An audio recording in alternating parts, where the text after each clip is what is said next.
شهر رمضان الذي أنزل فيه القرآن هدى للناس وبينات من الهدى والفرقان صدق الله العظيم আলহামদুলিল্লাহ আল্লাহ তাআলার অসংখ্য গণিত শুকরিয়া। মহান আল্লাহ রাব্বুল আলামিন আমাদেরকে পবিত্র রমজান মাস পাওয়ার তৌফিক দান করছেন। রমজান মাস আল্লাহ তাআলা দয়া করিয়া মায়া করিয়া শুধুমাত্র উম্মতে মুহাম্মাদের দান করছেন। সুবহানাল্লাহ। অন্যান্য উম্মত অন্যান্য নবীদের কাছেও রমজান মাস এইরকম 30টা রোজা আছে। রোজা ফরজ আছে, ঠিক আছে,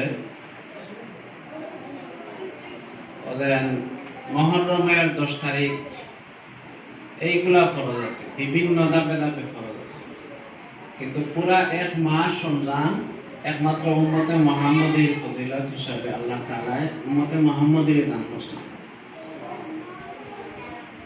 অন্যান্য উম্মতগুলোর এই আওয়াজ দিও না, অন্যান্য উম্মতগুলোর হায়াত আছে অনেক দীর্ঘ,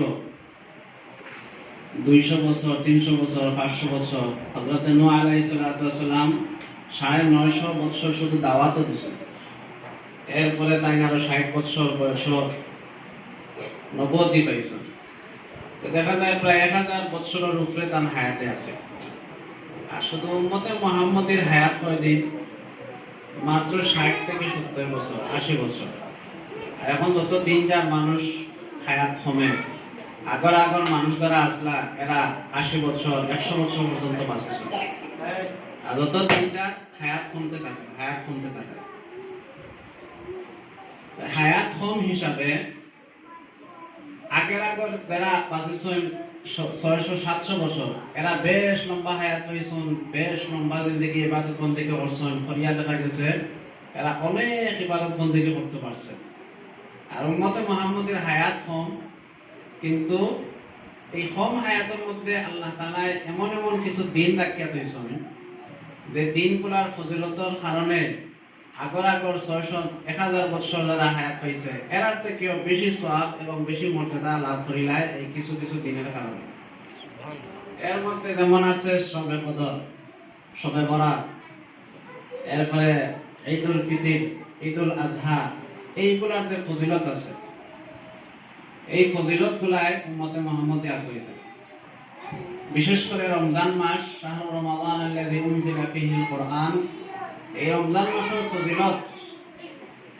মাসের ফজিলত আসলে আমরা বুঝি না, এবং তারা বর্ণনা করেন এরাও মাত্র কয়েকটা বর্ণনা করেন। এগুলার ফজিলত যদি বর্ণনা করা হয়, বর্ণনা করতে শেষ হইত না।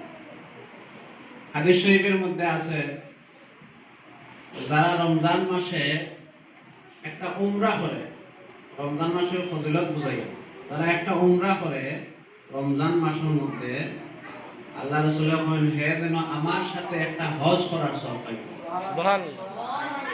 রমজান মাসের ফজিলত বেশি নাইনি, একটা ফরজ ইবাদত করলে 70টা ফরজ ইবাদতের সওয়াব পাওয়া যায়। সুবহানাল্লাহ।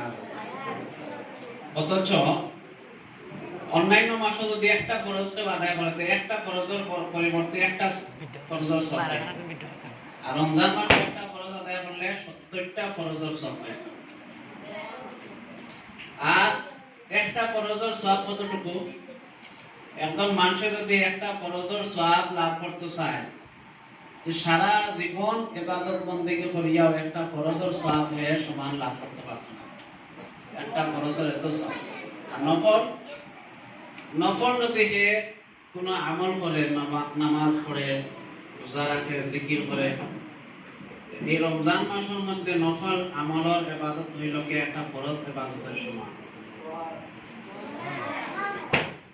আর সবচেয়ে বড় কথা হইল কি এটা কোরআনের মাস, শাহরু রমাদান আল্লাযী উনজিলা ফীহিল কুরআন। এই রমজান মাসে কোরআন নাযিল হয়েছে এই রমজান মাসে। এই রমজান মাস হচ্ছে কোরআনের মাস। এজন্যই দেখবাই পুরা বিশ্বের মধ্যে রমজানের মধ্যে যেভাবে কোরআন তিলাওয়াত হয়, রমজানের মধ্যে যেভাবে কোরআন শিক্ষা দেওয়া হয়, কোরআন শেখানো হয়, শেখা হয়, অন্য কোনো মাসে এত বেশি কোরআন শেখানো হয় না, এত বেশি কোরআন চর্চা হয় না। রমজানের সবচেয়ে বেশি কোরআন শেখানো হয় না নি, এবং সব মানুষের বেশি বেশি তিলাওয়াত করে। এই গতকালকে একটা ভাষা জীবনে নামাজের আওয়াজ শোনা যায় না, কিন্তু গতকালকেও দেখা গেছে সবে কদর হিসাবে কত মানুষে কত ভাষার মধ্যে তিলাওয়াত শুনছি আমি, অনেক ভাষা থেকে তিলাওয়াতের আওয়াজ আছে। আগের সময় আমরা ছোট আসলাম, এই সময় ফজর নামাজের সাথে সাথে দেখতাম সব বাচ্চা একটা মক্তব্য আইয়া তারা মক্তব্য কোরআন শিক্ষা। আর এখন কি তারা হয় ফজর পর থেকে 9টা-10টা পর্যন্ত ঘুমাতাম, ঠিক না নেই? মানে কোরআন শিক্ষাটা এখন আস্তে আস্তে আস্তে আস্তে উঠে যায়। আমরা কোরআন শিক্ষা এটাকে ধরিয়ে রাখতে হইব, আর আপনারা যারা যারা আছেন ছোট ছোট আজকের বাচ্চারা আগামী দিনের ভবিষ্যৎ। আপনারা প্রত্যেক যারা ছেলে আছেন মেয়ে আছেন ভবিষ্যৎ। একজন মা যদি সঠিকভাবে মা হইতে পারে তাহলে একটা দেশ সে পরিবর্তন করতে পারে। একটা ছেলে কেন দেখলানি এই ছোট বাচ্চারা, এই ছোট বাচ্চাদের মধ্য থেকে কইতে পারতে না কোন একটা বাচ্চা এত বড় আল্লাহর ওয়ালা হয়েছে বা আল্লাহর ওয়ালি হয়ে যায়, কইতে পারতে না। বড় বড় আল্লাহ ওয়ালা যারা ছোট আসলে এরা কেউ কইতে পারছেন এই সময় ছোটবেলায়। যেমন বর্ণার পিসা আছেন বড়, হ্যাঁ ডাকাত গিয়া থেকে পড়া ডাকাত মানুষের তান্তে আপ্যায়ন করিয়া অনুরোধ করিয়া আগে থেকে অনুরোধ করতে করতে করতে করতে ডাকাত নিয়ে এখন তাদের থেকে পড়াইলা মানুষে বর্ণার পিসাব রে। তো তাই যে সময় ছোট আছে কেউ কইতে পারে না তাই মতো বড় হইবা, তোমাদের মধ্য থেকে আছে বড় হইবা হইতে আছে। আর তুমি তাই যদি হাফেজ আলেম হইতে পারো তাহলে তোমাদের দুনিয়াতেও শান্তি পাইবা, আখিরাতে তো আর কোনো কথাও নেই, আখিরাতে তো আর তোমাদের জানা জান্নাতুল ফেরদাউস পাইবা। বেশি বেশি করে জিকির